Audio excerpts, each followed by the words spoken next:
Hello दोस्तों, मेरा नाम है आरती और आप मेरे साथ बने हुए हैं ज़ीरो सब्सक्राइब चैनल पर, जिसमें आपका बहुत बहुत स्वागत है।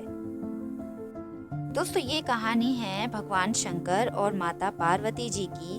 एक दिन क्या हुआ था कि देवी पार्वती जी कुछ बोल ही नहीं पाईं और चुप रह गईं। आइए जानते हैं ऐसा क्या हुआ था उस दिन कि माता पार्वती जी चुप रह गई थीं। दोस्तों, एक बार शंकर जी और माता पार्वती जी धरती की सैर पर निकले थे। पार्वती जी ने दूर से एक आदमी को भूख से तड़पते हुए देखा। उसे तड़पते हुए देखकर भगवान शंकर जी आगे बढ़ गए। पार्वती जी से रहा नहीं गया। उन्होंने इस पर प्रश्न किया कि आखिर क्यों भगवान शंकर जी ने उस आदमी के प्रति दया नहीं दिखाई, जबकि वो तो करुणा के सागर हैं, और उसे देखकर वो आगे क्यों निकल गए। माता पार्वती जी के कई बार अनुग्रह करने पर भगवान शंकर जी बोले कि तुम जानती नहीं हो, मनुष्य की आदत है अपने मन के बहकावे में आ जाना। इस आदमी की सहायता के लिए मैंने इसकी कई बार परीक्षा ली थी।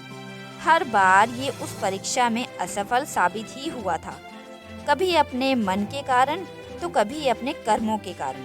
पार्वती जी को विश्वास ही नहीं हुआ, इसीलिए उन्होंने शंकर भगवान से उस आदमी की सहायता करने का एक बार फिर से निवेदन कर दिया।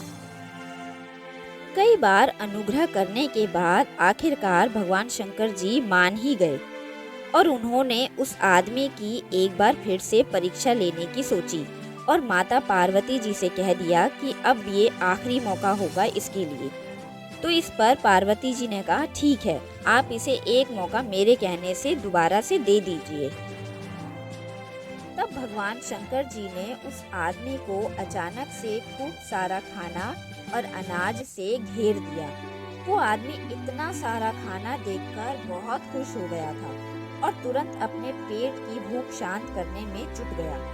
कुछ ही क्षणों में भगवान शंकर जी ने एक भूखे भिखारी का रूप धारण किया और उसके पास पहुंच गए खाना मांगने के लिए। उस आदमी के पास पहुंचकर भगवान शंकर जी ने अनाज को देखते हुए उस आदमी से कहा कि क्या तुम मुझे थोड़ा सा अनाज या खाना दे सकते हो?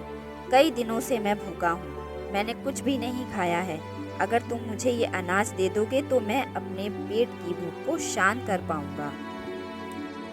कुछ देर तक तो वो आदमी सोचता ही रहा और मन में विचार करने लगा कि अगर मैंने थोड़ा सा भी अनाज इस आदमी को दे दिया तो भविष्य में तो मुझे संकट आ जाएगा, मेरा खाना कम पड़ जाएगा। तो इससे बेहतर यही होगा कि मैं इसे अनाज ना दूं और इसे वापस यहाँ से जाने को कह दूं।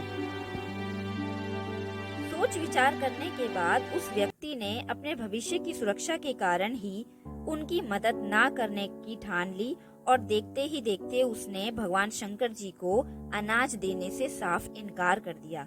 इनकार करते ही उसका सारा का सारा अनाज और खाना सब गायब हो गया।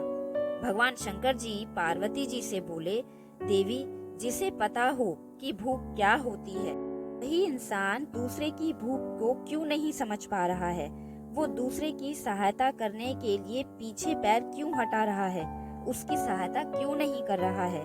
दूसरों के प्रति करुणा तो इंसानी धर्म होता है, पर ये व्यक्ति उसे भी नहीं निभा पा रहा है। इसीलिए देवी, मैं आगे बढ़ गया था। अब पार्वती जी ये सब देखकर चुप हो गईं और शंकर जी के साथ आगे चल दी। दोस्तों, ये कहानी थी भगवान शंकर और माता पार्वती जी की। आई होप आपको ये कहानी पसंद आई होगी। अगर पसंद आए तो लाइक, शेयर और सब्सक्राइब किए बगैर मत जाइएगा। अपना कीमती समय हमें देने के लिए दिल से धन्यवाद। मिलते हैं आपसे अगली वीडियो में, तब तक के लिए नमस्कार।